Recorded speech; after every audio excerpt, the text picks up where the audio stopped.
Pope Francis, the first Latin American leader of the Roman Catholic Church, died at the age of 88. The Vatican has informed this in a video statement. He was 88 years of age and also was suffering through various ailments in his 12-year papacy. On Sunday, Pope Francis had also called for freedom of thought and tolerance in his Easter Sunday address. Among major decisions by the Pope, he had allowed priests to offer blessings to same-sex couples on a case-by-case basis and also appointed women to serve as leaders of Vatican offices for the first time. Take a look at this report.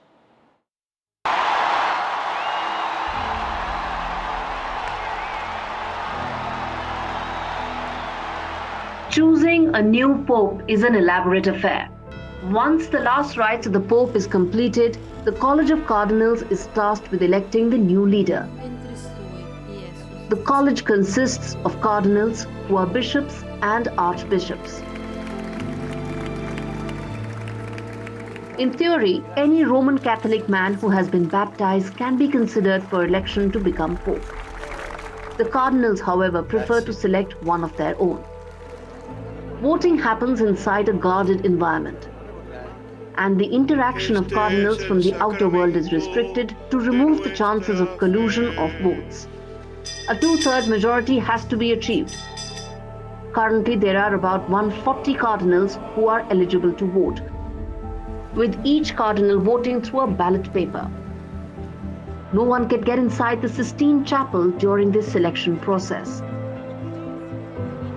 One gets to know the result through the smoke that comes out from the Vatican's rooftop. If a pope hasn't been chosen, the ballots will be burnt along with a chemical that makes the smoke black. White smoke indicates the selection of the new head of Roman Catholics. Within 30 to 60 minutes of the release of white smoke, the newly elected pope appears on the balcony overlooking the St. Peter's Square, signaling a new chapter in the history of the Vatican. Bureau Report for NDTV World.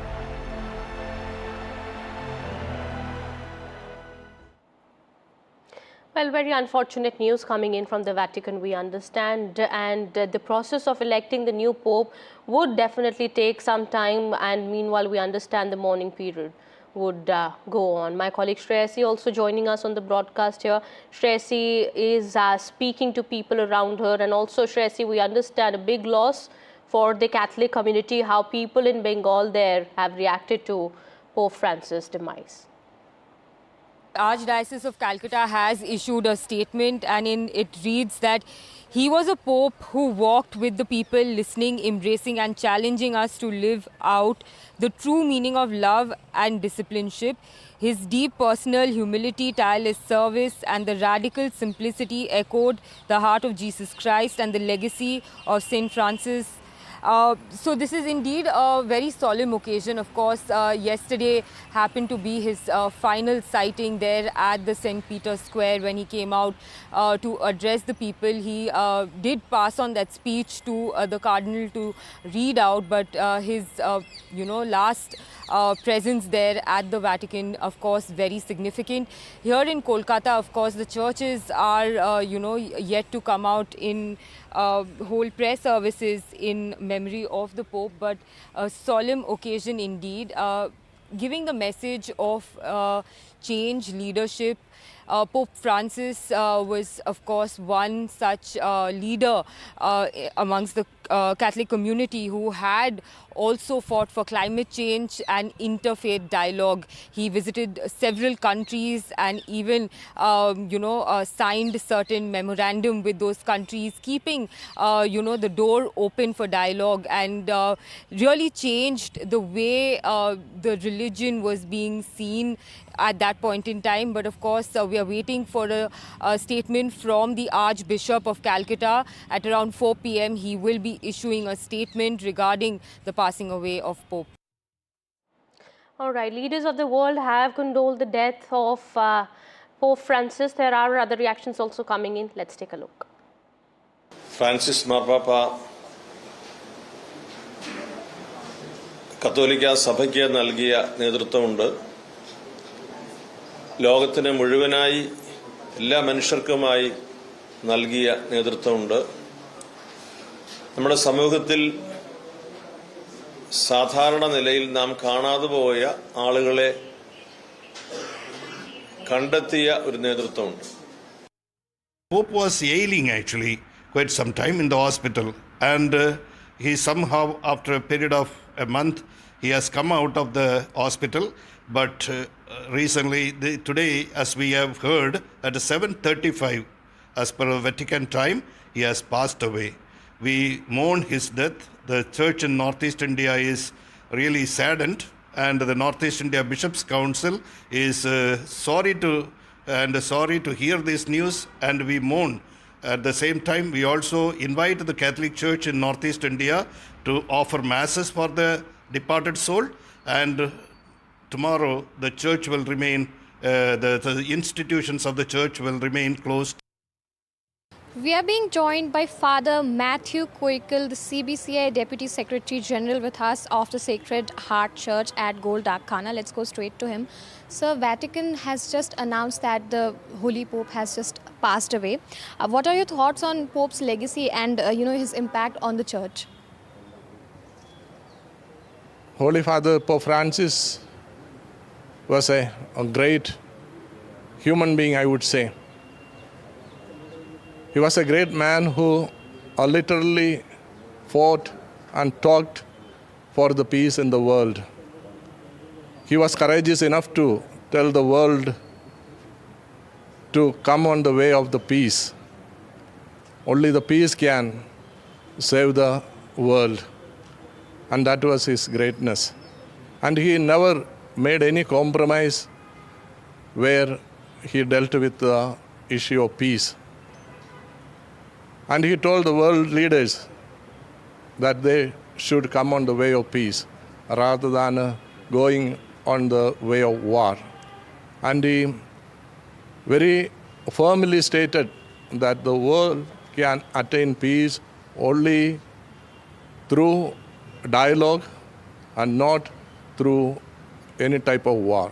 So we are given to understand that you had a personal audience with the Pope. Can you tell us a little bit about that? Yes, I have met the Holy Father twice. Once in an audience where we were a group of priests who met him. Then second time I met him and I celebrated Holy Eucharist with him at Casa Saint Martha, which is his residence. And very close communication with him. And I stayed with him and I had a photo with him. And we had a conversation between each other. And, I could get a vibe of, inspiration and also kind of encouragement. And his love was tremendous, while talking and while making a small joke and also giving me blessing. I can never forget that precious moment. Joining us now, Father Vincent Chinnadurai, the rector and the parish priest of the Santhum Cathedral in Chennai. Father, thank you very much for your time. Sorry about the passing away of Pope Francis. What would he be remembered as, Father? The first Pope ever from South America. He will remember, and his legacy would be concern and care for the poor, the downtrodden, the marginalized. His dream and vision of a church is that the church should be a synodal church, meaning inclusive church, and especially the migrants, the poor, irrespective of religion. For him, humanity was important. Whenever there was anything against justice, he was the conscience of the world conscience keeper. Right. He, with boldness and courage, he would plead to the national leaders, and he was ready and he did it. He fell at the feet of South Sudan, president and the leaders, all those who were fighting. He literally fell at their feet and kissed their feet, begging them, requesting them to cease war and violence. He made a big appeal to receive migrants, and he knew what it was to be a migrant. And he used to say, even Jesus was a migrant when he was as a child. He had to run, flee for his life from place to place.